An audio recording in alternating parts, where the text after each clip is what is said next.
단시간에 따라할 수 있는 5가지의 스킬을 알려드리도록 하겠습니다. 여러분, 시간은 금입니다. 1.2 5배서 보세요. 포리얼입니다. 누구를 만나도 무엇이든 팔 수 있는 능력을 가질 수 있다면 얼마나 좋을까요? 아마 우리가 실패를 겪고 빈털터리가 된다고 하더라도 전혀 두려울 게 없을 겁니다. 그냥 다시 뭐든 들고 가서 팔면 되니까요. 그런데 이렇게 무엇이든 팔 수 있는 능력에는 2가지가 있는데요. 하나는 내가 이거 말로써 파는 세일즈의 영역이 있고, 또 하나는 글로써 판매를 일으키는 카피라이팅 능력이 있습니다. 오늘 영상에서는 글로써 무엇이든 잘 팔 수 있는 카피라이팅 스킬, 단시간에 따라할 수 있는 5가지의 스킬을 알려드리도록 하겠습니다. 오늘날의 고객들은요, 방어 기제가 아주 높습니다. 쉽게 말해서 의심이 많다는 거죠. 그도 당연한 것이 상품의 퀄리티는 정말 똥망인데 언변이 화려하거나 글을 잘 쓰거나 이렇게 판매 스킬만 화려한 판매자들한테 속아서 상품을 구매하고 후회한 적이 모두 한 번씩은 있기 때문이죠. 어쩌면 고객들이 판매자를 만났을 때 신뢰하지 않는 것은 당연한 일일 겁니다. 그래서 우리들도 이것을 감안하고 고객한테 접근을 해야 되는데요. 우선 우리가 고객을 만나서 대화를 시작하거나 아니면 고객들이 우리의 랜딩 페이지, 상세 페이지, 블로그 같은 곳들에 들어와서 글을 볼 때 바로 시작 단계에서는 고객들은 우리에 대한 신뢰도가 0입니다. 아니 0보다 더 낮아요. 마이너스일 수 있습니다. 그렇다면 우리는 글로써 이 신뢰도를 한 단계 한 단계 높여나가야 되는 것이죠. 그래서 고객이 그 글을 다 읽었을 때는 마이너스였던 신뢰도가 플러스로 전환되어 오히려 구매를 일으키게 만들어야 된다는 겁니다. 그러려면 글 안에서 고객들이 가지고 있는 방어 기제를 한 단계 한 단계 없애야 되는데요. 그러기 위해서 오늘 영상에서 소개하는 이 5가지의 기술을 한번 글에 포함해 보시면 아마 지금 당장 글로써 뭔가를 판매하는데 어려움을 겪고 계신 분들은 분명히 큰 도움이 되실 겁니다. 여러분이 운영 중인 유튜브 채널, 블로그, 쇼핑몰 같은 곳에 꼭 적용해 보세요. 바로 시작하겠습니다. 첫 번째로 제목과 서두에는 구체적인 숫자를 넣는다 입니다. 사실 아직 모르고 계신 분들도 많겠지만 제가 팟캐스트를 시작했습니다. 제가 운영 중인 지금 포리얼의 팟캐스트 채널은 오픈한 지 2달도 안 됐는데 벌써 조회수만 72만 3,120회가 나왔고요. 총 42,112회의 다운로드와 무려 12개의 국가에 번역돼서 나가고 있습니다. 아니 이 이야기를 갑자기 왜 하냐? 사실 저는 팟캐스트를 본격적으로 운영하고 있지 않습니다. 하지만 여러분들은 제가 방금 말한 아주 구체적인 수치에 의해서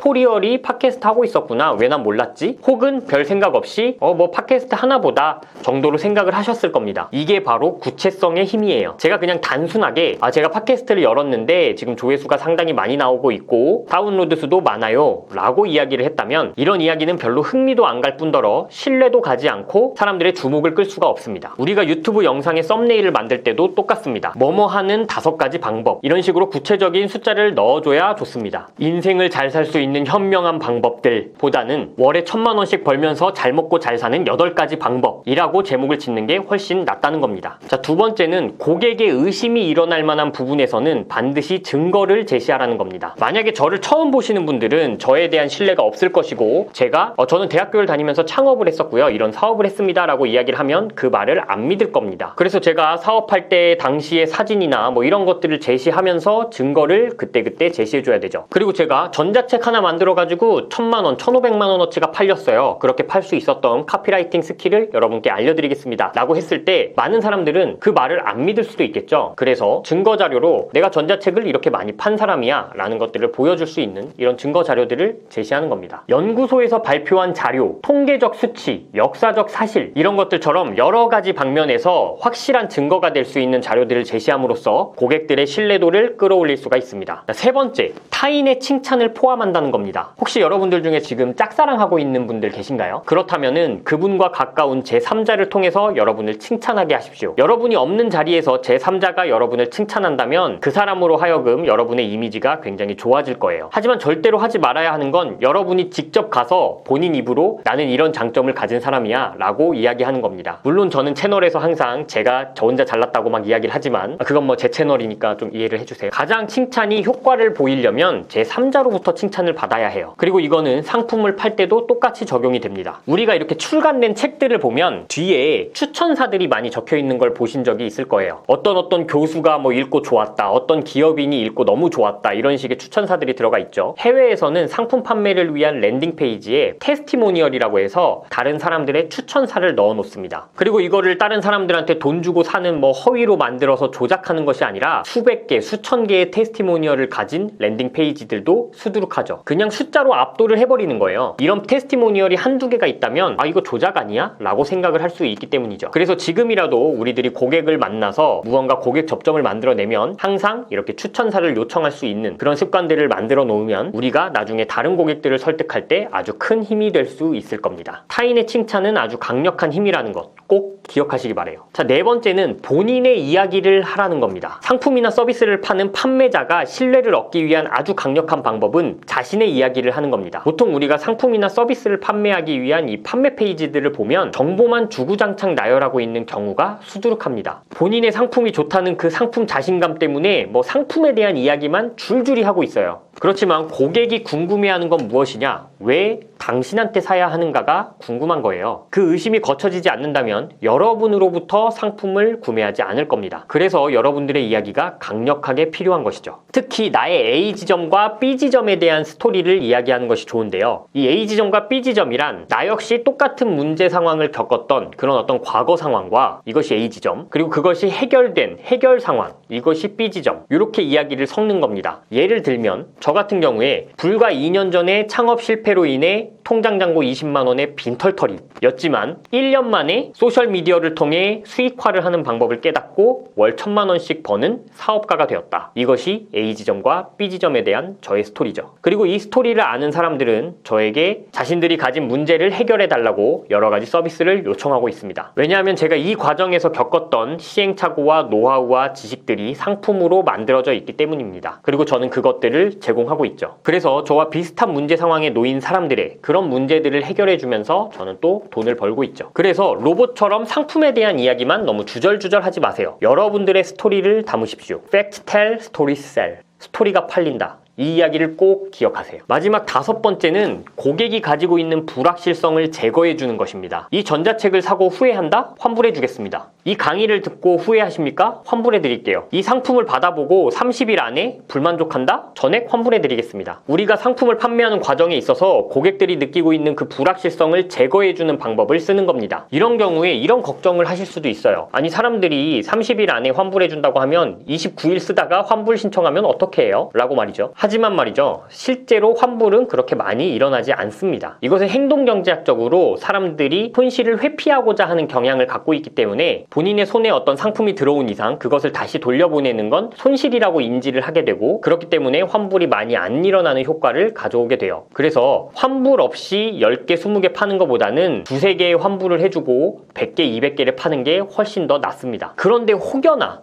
내가 100개를 팔았는데 20개가 환불이야. 이러면 어떻게 해야 될까요? 그런 상황의 경우에는 카피라이팅이 문제가 아닙니다. 우선은 내가 팔고 있는 상품이나 서비스가 썩었다는 소리입니다. 그렇기 때문에 카피라이팅에 신경을 쓸 게 아니라 상품이나 서비스의 개선에 먼저 신경을 써야 되겠죠. 자, 오늘 말씀드린 이 카피라이팅의 5가지 팁은 아주 간단한 팁이었습니다. 그렇지만 이런 것들도 적용하지 않고 계신 분들이 아주 많을 거예요. 여러분들의 상세 페이지나 블로그 글이나 유튜브 영상이나 랜딩 페이지가 있다면 그런 곳에 꼭 오늘 말씀드린 이 5가지를 적용해서 보다 팔리는 컨텐츠, 보다 팔리는 상품 서비스로 여러분들의 사업을 만들어 보시길 바라겠습니다. 이보다 더 나아가서 제가 가르치고 있는 카피라이팅 12블록 테크닉의 클라이막스 8블록 이지픽 테크닉이 제 블로그에 무료로 공개되어 있습니다. 글 한 편으로 많은 판매를 일으키고 싶은 분들이라면 제 블로그도 참고해 보시면 좋겠네요. 오케이, 그러면 보다 더 많은 도움을 얻어가시고 싶으신 분들은 제 블로그를 참고해 주시고 오늘도 긴 영상 봐주셔서 진심으로 감사드립니다.